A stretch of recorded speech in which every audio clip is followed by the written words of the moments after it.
Good evening, everyone. Welcome to Black Logic. Happy Friday to you all.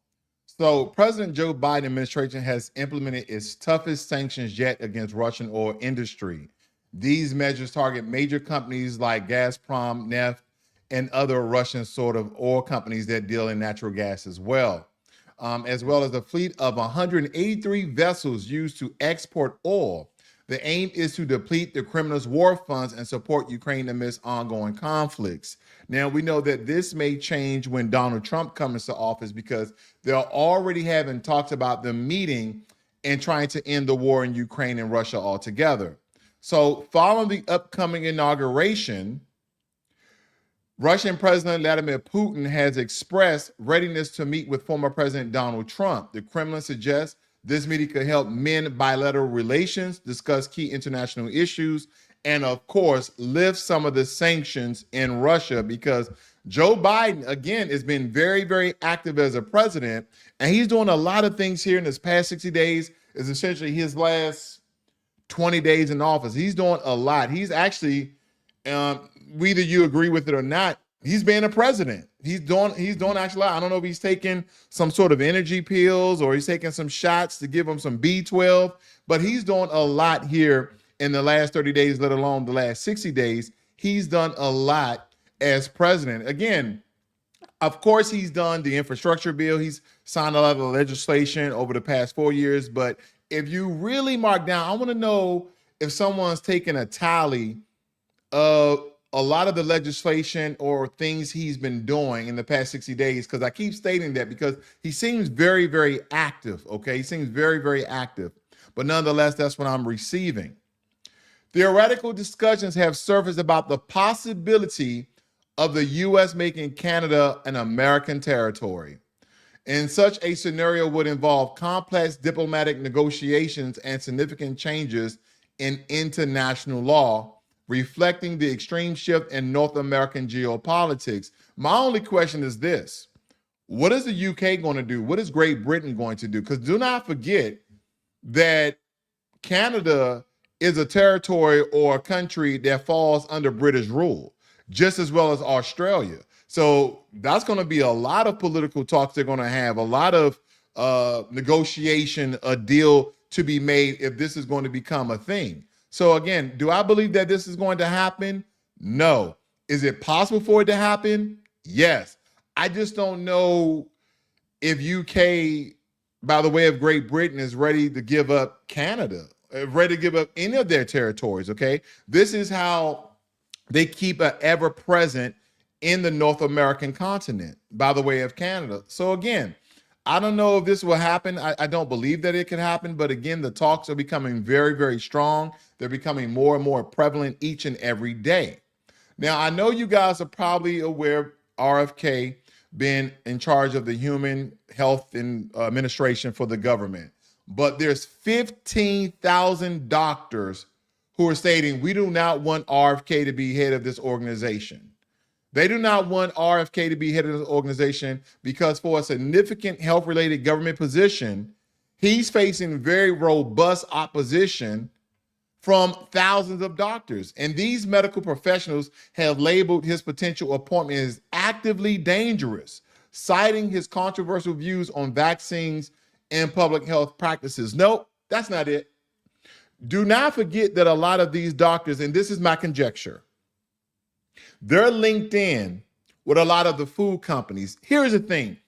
As Americans, you know, whether you eat so-called American food, they say American food is very unhealthy, but let alone it can be healthy. We're eating out burgers and fries and hot dogs and ribs, but the ingredients and the things that we use to cook our food, right? If you are smothering your chicken or you're going to marinate your chicken, what are the preservatives? What is the dyes, the gums, all of these chemicals that are in our food? You're reading the back of an ingredient like, okay, what's in this? You're thinking maybe there's some vinegar, some salt, some pepper, some garlic powder. No, there's all these chemical names that you can't even pronounce. And that is why RFK has been appointed to eradicate poisons from our food. So now you have thousands of doctors coming out saying, well, I think he's actively dangerous because these public vaccines he don't want people to have, and you know that could be bad for the public. No.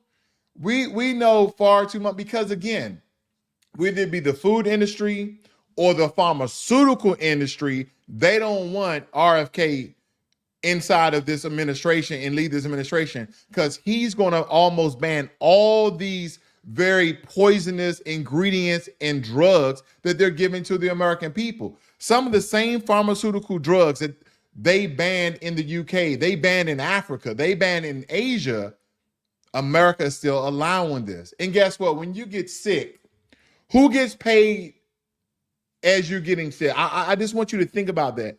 Who are the entities? Who are the parties? Who are the organizations and companies that get paid when you get sick? Because don't forget, you pay a healthcare premium by the way of your employer, okay? And we don't know if there's any secret funds of backdoor deals being handled because that particular organization went with that healthcare plan, right? Some back end money. Say, okay, if you send over 20,000 of your employees, we'll make sure we give you 1% on the back end.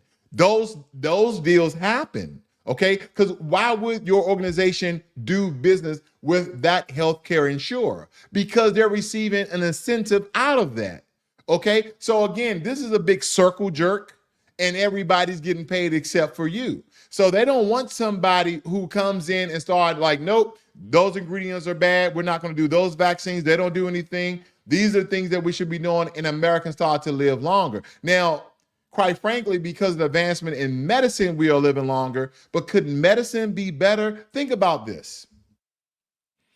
There's prescription medicines that some of you may be on, and some of them they have an addictive nature. Can they make these drugs without the addiction, especially like pain meds? Also, what about all the side effects that our medicines have? Could they alleviate those side effects?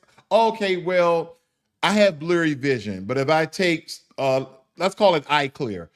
If you take eye clear, it'll clear up your vision as your doctor, but here are the side effects: nausea, vomiting, bleeding from the gums, diarrhea. They come up, you have more side effects than the symptom that is fixing altogether. This is just crazy. So again, this is why a lot of these doctors are coming against RFK, in my opinion, okay? But again, they don't want someone who's going to revolutionize the health and pharmaceutical fields. They don't want that because it's going to hurt their bottom line. That's what it's going to do. Now, I don't know if you guys are aware of this, but President-elect Donald Trump has been convicted on 34 felony counts of falsifying business records. We know this.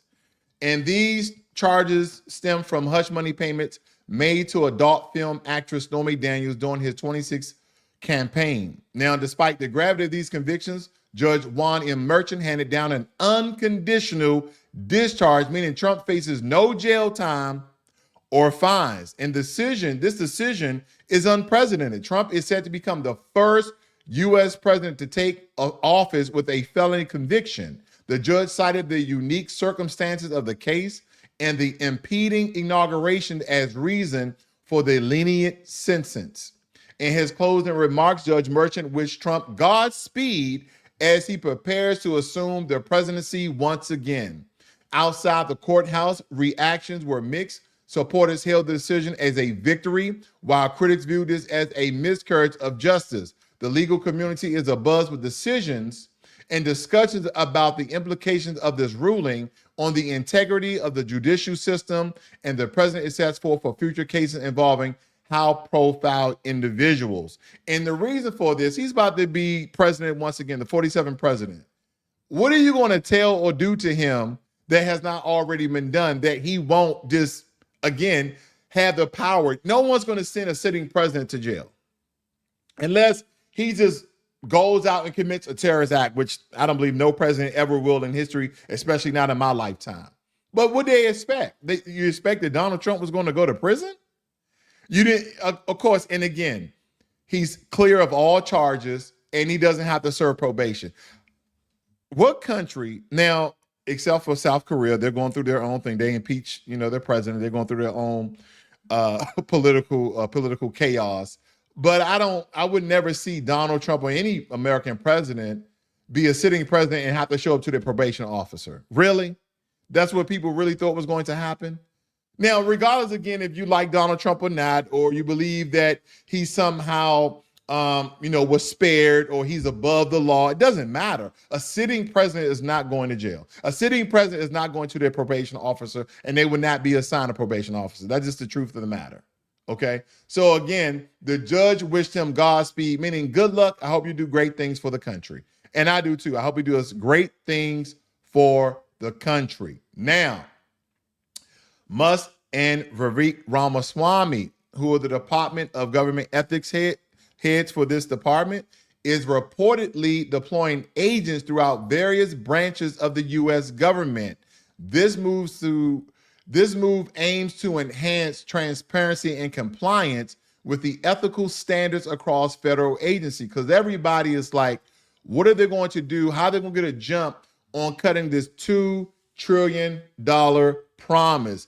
Elon Musk said in an interview, our aim is $2 trillion, but we are mostly expecting realistically to cut at least $1 trillion. And this is a good thing.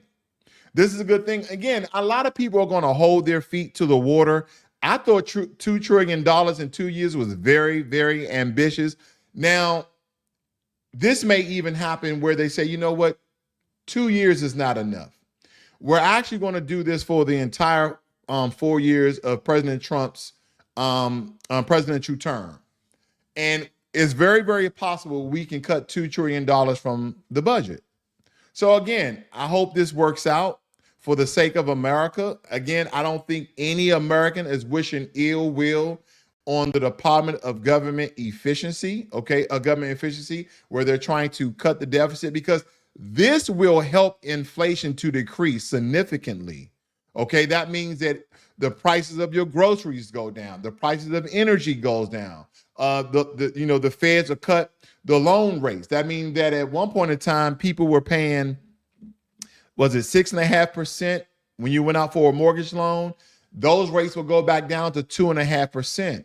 And for people with great credit, maybe even 1.5%. So again, these things that they are planning to do will help us all to achieve or to live that American dream that we all know and love. Okay. So again, these are very ambitious people that are in place who have been selected and elected. But nonetheless, I think that we should wish them well for the sake of America and the sake of Americans. And I hope no one, I hope they fail. Well, again, I just want to reiterate this. If they fail, America will fail. And I know nobody wants that, because then you'll be crying about, oh, this is high, gas is high, groceries are high, we got illegal immigrants, oh, they're taking all the jobs. Nobody wants America to fail. Last but not least, I want to inform you guys of Dr. Ayanna Howard. This figure right here, she's very significant in robotics.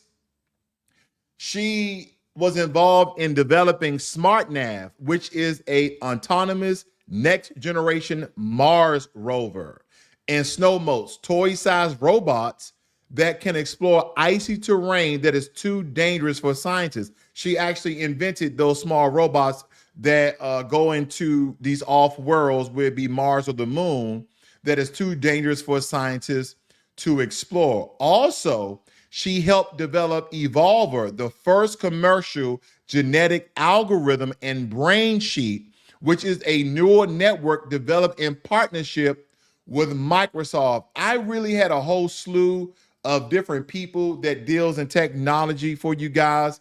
I can mention Mark Dean, who created the first color monitor, a black man as well, a black American male as well. All these Americans, all these people are Americans, but Mark Dean created the first color monitor as well as the gigahertz chip. Do not forget Ron Carter, who created the video Ring doorbell, and the list goes on and on and on. So again, inspire your youth, inspire your people to innovate and contribute to America. Thank you guys for joining me here this evening. Good evening, Volvo. You guys have a great and wonderful night. This is Black Logic.